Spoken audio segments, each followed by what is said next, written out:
Hi everyone, நான் உங்க Prabhakaran from Prabas MSOffice. Pivot table work பண்ற எல்லாருமே நிறைய pivot table உங்க நீடுக்கு தகுந்த மாதிரி கிரியேட் பண்ணிட்டே இருப்பீங்க. அந்த மாதிரி பண்ணும்போது ஒரே மாதிரியான ரிப்போர்ட்டை மல்டிபிள் பிளேசஸ்க்கு ஆர் மல்டிபிள் கேட்டகரிக்கு பண்ணணும் அப்படின்னா ரொம்ப டைம் ஆகும். எக்ஸாம்பிள் ஒரு 50-60 டேபிள் பண்ணணும் அப்படின்னா டைம் ஆகும். அது எப்படி குயிக்காக பண்ணுறதுன்னு பார்க்க போகிறோம். கட்டாயமாக இது ஒரு டிப்ஸாக நீங்கள் எடுத்துக்கலாம். அந்தளவுக்கு வேலிடான ஒரு இன்ஃபர்மேஷன் இந்த வீடியோ மூலமாக உங்களுக்கு கிடைக்கும். ஸோ ஃபுல்லாக பாருங்கள், லைக் பண்ணிகிட்டே பாருங்கள், சப்ஸ்கிரைப் பண்ணலைன்னா அதையும் பண்ணிவிட்டு பெல் ஐக்கானையும் தட்டி விட்டுடுங்க. வாங்க இந்த கான்செப்ட் எப்படி டீல் பண்ணுறதுன்னு தெரிஞ்சுக்கலாம்.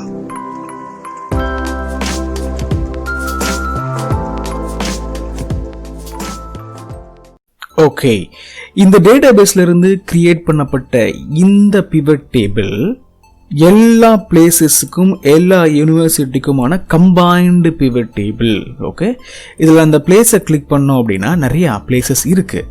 இப்போ என்ன டீட்டெயில் இதில் கிடைச்சிருக்கு அப்படின்னா, இந்த ஷீட்ல நம்ம ஃபுல்லா எல்லாமே இருந்தாலும் இந்த டேப் எல்லாம் பாருங்களேன், விருதாச்சலம் விருதுநகர்லாம் அந்த பர்டிகுலர் பிளேஸுக்கு தகுந்த மாதிரியான டேட்டா மட்டும் வந்திருக்கு. இந்த மாதிரி இந்த இடத்துல உங்களுக்கு எத்தனை பிளேஸ் இருக்கோ அத்தனை பிளேஸுக்கும் தனித்தனி டேபிள் வந்திருக்கு. நான் இப்போ கண்ட்ரோலையும் பேஜ் அப்பையும் பண்ணி நான் உங்களுக்கு காமிக்கிறேன்.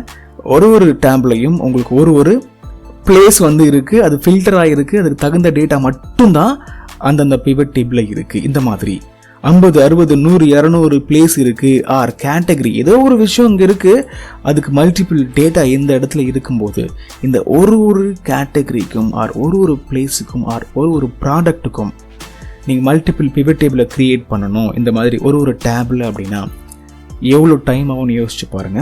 டெஃபினெட்லி அதிகமாக டைம் ஆக தானே செய்யும். இந்த மாதிரி டைமில் உங்களுக்கு ஹெல்ப் பண்ணுறதுக்காகவே எக்ஸல் டெடிகேட்டிவாக ஒரு ஆப்ஷனை கொடுத்துருக்காங்க. நம்ம பெருசாக எதுவும் பண்ண போகிறதில்ல, அதை கிளிக் பண்ண போகிறோம். இதே மாதிரி டீட்டெயில் கண்ணை மூடி கண்ணை திறக்கிறதுக்குள்ளே வந்துட போகுது. இந்த எக்ஸலை நான் க்ளோஸ் பண்ணிவிட்டு புது எக்ஸலை ஓப்பன் பண்ணி இந்த பிவட் டேபிளை மட்டும் வச்சு காமிக்கிறேன். ஈஸியாக புரியுன்றதுனால இதை நான் க்ளோஸ் பண்ணுறேன்.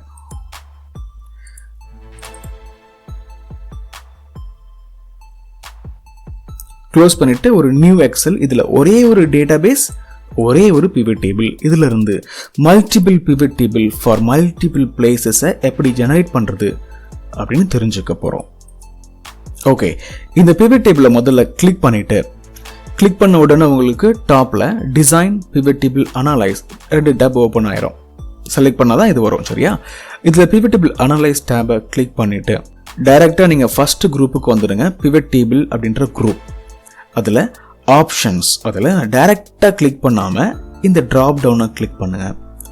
இந்த ட்ராப் டவுன் உங்களுக்கு என்ன சொல்லும் அப்படின்னா, இந்த ஆப்ஷன் எங்கே இருக்குன்றத சொல்லும். செகண்ட் ஆப்ஷன் தான் நம்ம யூஸ் பண்ண போகிற magical option, show report filter page. Click பண்ணுவோம். கிளிக் பண்ணும்போது நமக்கு பிளேஸ்ன்றது தான் ஃபில்டர் ஆகி வர வேண்டிய ஒரு முக்கியமான ஃபீல்டு இல்லையா, அதை கிளிக் பண்ணுவோம். சம்டைம் இந்த இடத்துல உங்களுக்கு மல்டிபிள் ஃபில்டர்ஸ் இருந்துச்சுன்னா, பிளேஸ் மாதிரியே இன்னொரு கேட்டகரியும் இந்த இடத்துல இருக்குன்னா அதெல்லாம் லிஸ்ட் ஆகும். எந்த கேட்டகரி பேஸ் பண்ணி ரிப்போர்ட் எடுக்கணுமோ அதை நீங்கள் கிளிக் பண்ணிவிட்டு ஓகே பண்ணலாம். நம்ம கேஸில் பிளேஸ் மட்டும்தான் இருக்குது, ஓகே பண்ணுவோம். நல்லா கவனிங்க, ஓகே பண்ண உடனே ஒரு ப்ராசஸ் ரன் ஆகும், அது உங்க கண்ணில் தெரியும் பாருங்க. அதுக்கப்புறம் மேஜிக்கா எல்லா ஷீட்டுக்குமே டேட்டா வந்திருக்கும். நான் ஓகே பண்றேன்.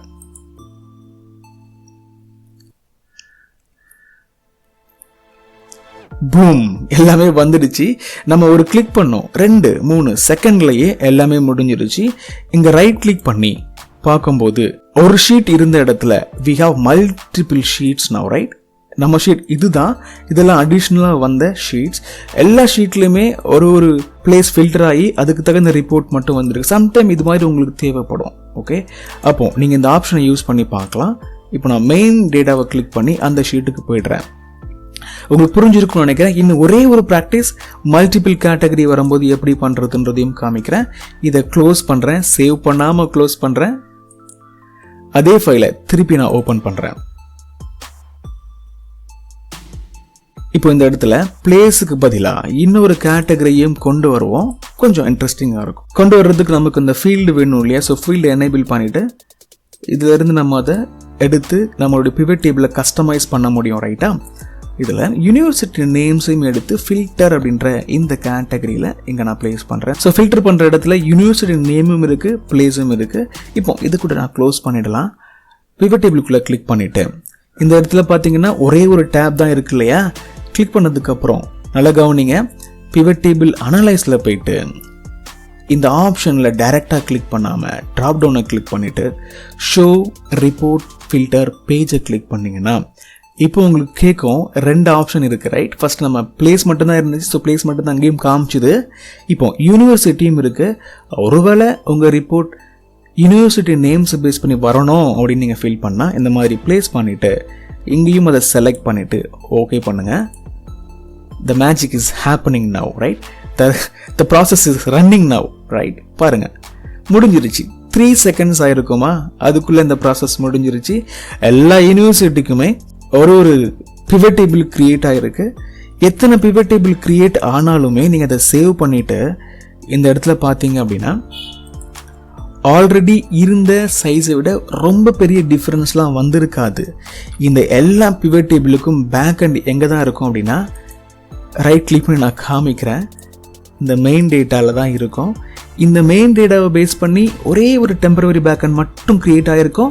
அந்த ஒரே ஒரு டெம்பரவரி பேக்கெண்டை வச்சு இந்த எல்லா டேபும் கிரியேட் ஆகிருக்கு. புரியும்னு நினைக்கிறேன். இந்த மாதிரி குயிக்காக ரிப்போர்ட் எடுக்கணும் அப்படின்னு தோணுச்சுன்னா நீங்கள் இந்த ஆப்ஷனை யூஸ் பண்ணி அழகாக ரிப்போர்ட் எடுத்துக்க முடியும். கட்டாயமாக உங்களுக்கு இந்த கான்செப்ட் புரிஞ்சிருக்கும்னு நம்புகிறேன். ப்ராக்டிஸ் பண்ணுறதுக்காகவும் நான் எப்பவும் கொடுக்குற மாதிரி இந்த ப்ராக்டிஸ் ஃபைலை கொடுத்துருவேன். ஒரு வாட்டி டச் பண்ணி ப்ராக்டிஸ் பண்ணி முடிச்சிருங்க. தென் இந்த கான்செப்ட் நெக்ஸ்ட் எப்போ உங்களுக்கு தேவைப்பட்டாலும் ஹெல்ப் பண்ணுறதுக்கு ரெடியாக உங்கள் மைண்டில் உட்காந்துருக்கோம். சரியா? கட்டாயமாக லைக் பண்ணுவீங்க. சப்போர்ட் பண்ணுறதுக்காக நீங்கள் ஷேர் பண்ணலாம், நம்ம சேனலுக்கு சப்ஸ்கிரைப் பண்ணலாம், பெல் ஐக்கானையும் எனேபிள் பண்ணிக்கலாம், நிறைய விஷயத்த பண்ணலாம். See you in the next video. Thanks for watching.